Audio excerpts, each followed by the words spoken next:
안녕하세요, 청취자 여러분. 오늘 저희가 함께 들여다볼 자료는 레위기 23장입니다. 네, 이스라엘의 절기들에 대한 목록이 쭉 나오죠. 맞아요. 사실 절기라고 하면 그냥 휴일이나 명절 정도로 생각하기 쉬운데 오늘 자료를 보니까 그게 아니더라고요. 그렇죠.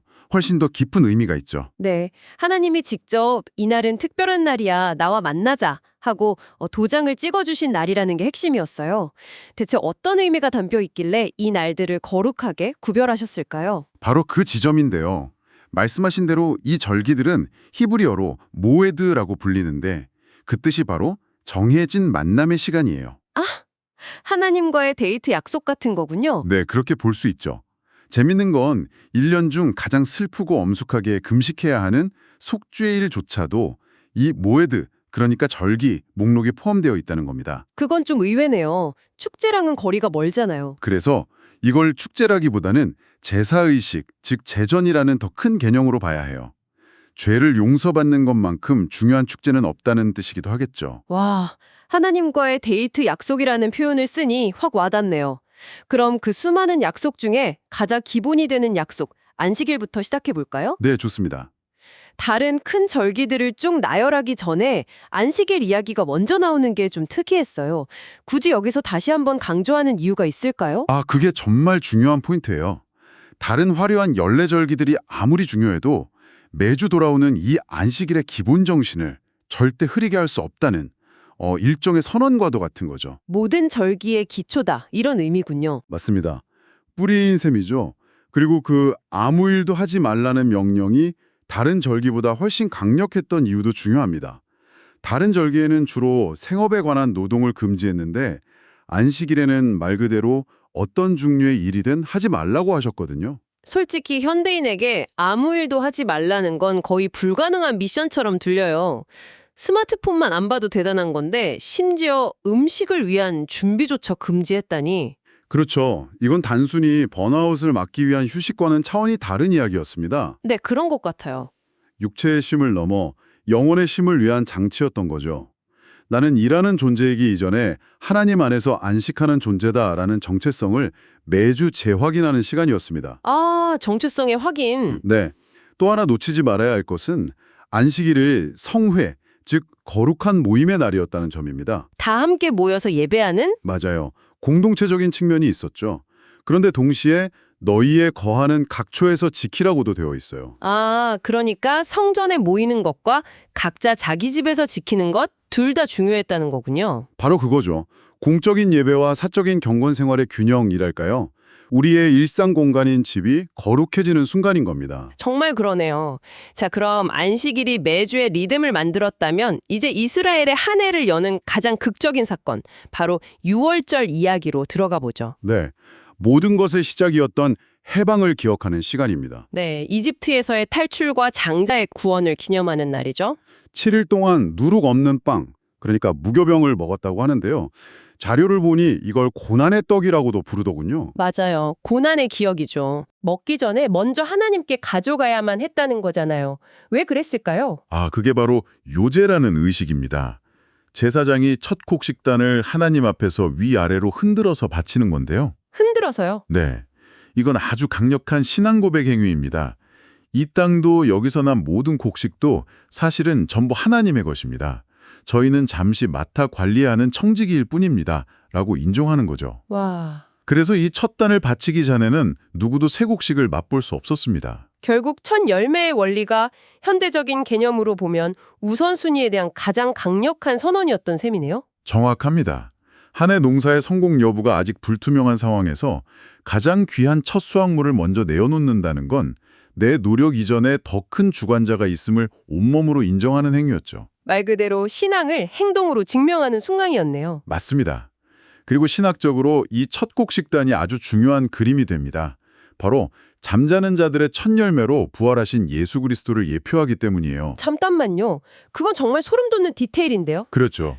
그러니까 구약의 제사 스케줄과 신약에서 예수님의 부활 시점이 우연이 아니라 정확히 맞아떨어졌다는 말씀이시죠. 네, 고린도전서 15장 20절이 바로 그 이야기죠.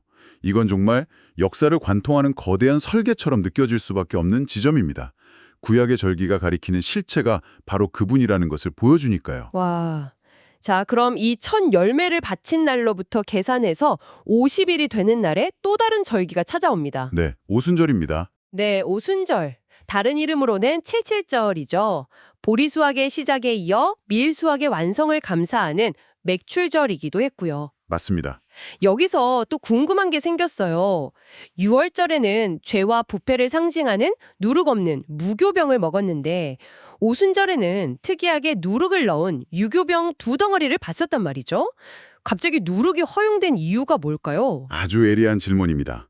6월절의 무교병이 이집트에서 급히 탈출하던 고난과 순수성을 상징했다면 오순절의 유교병은 이제 가나안 땅에 정착한 백성들의 일상을 상징합니다. 아, 일상이요? 네, 누룩을 넣어 맛있게 부풀린 빵, 즉 우리가 매일 먹는 평범한 음식에 대한 감사를 표현하는 거죠. 하나님이 주신 풍요를 이제는 마음껏 누리며 감사하는 단계로 나아간 겁니다. 아하, 고난의 기억에서 일상의 감사로 넘어가는군요. 그런데 말입니다. 방금까지 수학과 재물에 대한 이야기를 하다가 갑자기 22절에서 밭에 모퉁이를 남겨두라는 어떻게 보면 사회복지법 같은 내용이 끼어드는 게 조금 뜬금없게 느껴지는데요. 그 배치가 정말 절묘합니다. 그런가요? 네, 수학의 기쁨이 최고조에 달했을 때 잠깐 너희만 즐거워하지 말고 주변을 돌아보라는 메시지를 던지는 겁니다.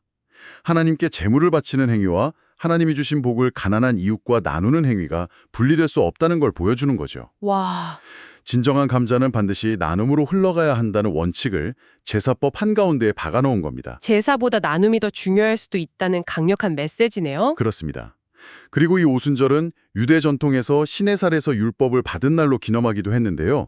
신약 시대로 넘어오면 바로 이 오순절에 성령의 강림에서 교회가 탄생합니다. 아, 맞아요. 사도행전에 나오는. 네, 제자들이 말 그대로 성령의 첫 열매를 거두어서 3,000명이나 되는 영혼을 구원한 날이 바로 오순절이었죠.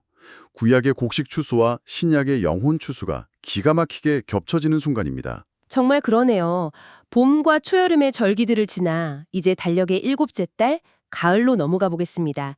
여기엔 나팔절, 속죄일, 초막절이라는 세 개의 굵직한 절기가 몰려있네요. 네, 아주 중요한 절기들이죠. 먼저 나팔절인데요. 왜 이날은 하루 종일 나팔을 불어서 기념했을까요? 뭔가 시끄러운 축제였을까요? 시끄럽다기보다는 긴장감 넘치는 날이었을 겁니다. 그 나팔 소리는 일종의 경보였거든요. 경보요? 네, 영적인 잠에서 깨어나라는 웨이크업 콜인 셈이죠.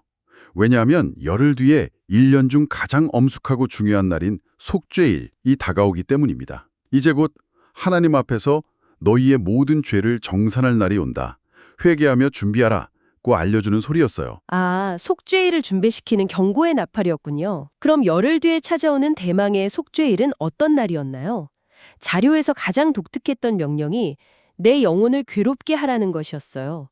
이건 구체적으로 뭘 의미하는 건가요? 굉장히 추상적으로 들리거든요. 가장 핵심적인 행위는 금식이었습니다. 아, 금식. 네, 음식을 끊음으로써 육체적인 욕구를 억누르고 오직 자신의 죄에만 집중하며 깊은 슬픔과 통회를 표현하는 거죠. 모든 백성이 예외 없이 민족 전체가 하나님 앞에서 우리는 죄인입니다. 라고 고백하며 애통하는 날이었습니다. 온 민족이 함께하는 자기 성찰의 시간이었군요. 맞습니다. 이날의 철저한 안식과 자기 부정은 죄로 깨어진 하나님과의 관계를 회복하는 일이 얼마나 중차대한 일인지를 온몸으로 체험하게 했습니다. 그렇게 깊은 회개의 시간을 보내고 나면 곧바로 가장 기쁜 절기인 초막절이 찾아온다는 게 참 드라마틱해요. 그렇죠. 분위기가 완전히 바뀌죠. 무려 8일 동안이나 집을 떠나서 나뭇가지로 엮은 임시 오두막, 즉 초막에서 지내며 즐거워했다고요. 어떤 목적이 있었을까요? 초막절에는 크게 두 가지 의미가 겹쳐 있습니다. 첫째는 과거를 돌아보는 겁니다. 우리 조상들이 광야에서 40년 동안 이런 초막에 살면서도 하나님의 특별한 보호와 공급하심으로 살아남았다는 사실을 기억하는 거죠. 일종의 역사 체험 캠프 같은 거네요. 네, 맞습니다. 현재 안락함과 풍요가 당연한 게 아니라는 걸 몸으로 배우는 교육인 셈이죠. 그리고 두 번째 의미는요? 현재를 감사하는 겁니다. 한 해의 모든 곡식과 과일 추수를 완전히 끝내고 창고에 들인 것을 기념하는 수장절의 성격도 있어요. 그래서 가장 풍성하고 기쁜 축제가 될 수 있었죠. 아, 여기서 중요한 연결고리가 보입니다. 바로 직전에 있었던 속죄일의 깊은 회개가 있었기에 초막절에 이 폭발적인 기쁨이 가능했다는 점입니다. 아, 자신의 죄를 철저히 슬퍼하고 용서받은 사람만이 진정한 감사의 기쁨을 누릴 수 있다는 의미군요. 바로 그겁니다. 시편에 나오는 눈물로 씨를 뿌리는 자는 기쁨으로 거두리로다라는 구절이 딱 이 두 절기의 관계를 보여주는 것 같네요. 맞아요. 깊은 회개의 눈물이 있었기에 감사와 기쁨의 단을 거둘 수 있었던 거죠. 이 두 절기는 뗄 수 없는 한 쌍입니다.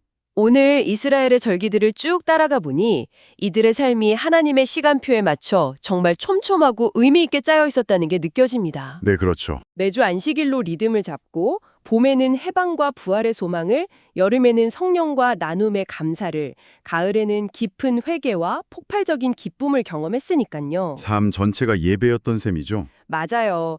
마지막 구절을 보니 이 모든 절기들이 기존의 안식일이나 자원에서 드리는 제사를 대체하는 게 아니라 그 위에 더해진 것이라는 표현이 인상 깊었어요. 네, 그 점도 중요합니다. 정해진 규례를 성실히 지키는 것과 개인의 자발적인 헌신이 서로를 밀어내는 게 아니라 함께 가야 한다는 걸 보여주거든요. 그렇군요. 사실 옛 언약의 절기들은 그 숫자나 비용 면에서 백성들에게 부담이 되었을 수도 있습니다. 하지만 이 절기들이 우리에게 가르치는 핵심 정신, 즉 기억과 감사와 기쁨은 오늘날에도 여전히 유효합니다. 기억, 감사, 기쁨. 네, 과거의 은혜를 기억하고 현재 누리는 것에 감사하며 미래의 소망 안에서 기뻐하는 것, 이것이 모든 절기를 관통하는 DNA라고 할 수 있죠. 고대 이스라엘 백성에게는 이렇게 하나님과의 관계를 점검하고 공동체의 의미를 되새기는 절기라는 장치가 있었는데요. 이 대화를 듣고 계신 청취자분의 삶에는 어떠신가요? 혹시 분주한 일상 속에서 영적인 리듬을 만들어주고 하나님의 은혜를 의도적으로 기억하게 하는 자신만의 절기나 거룩한 습관이 있으신가요? 만약 없다면 나만의 작은 초막절은 어떤 모습일지 한번 상상해 보시는 것도 좋겠습니다.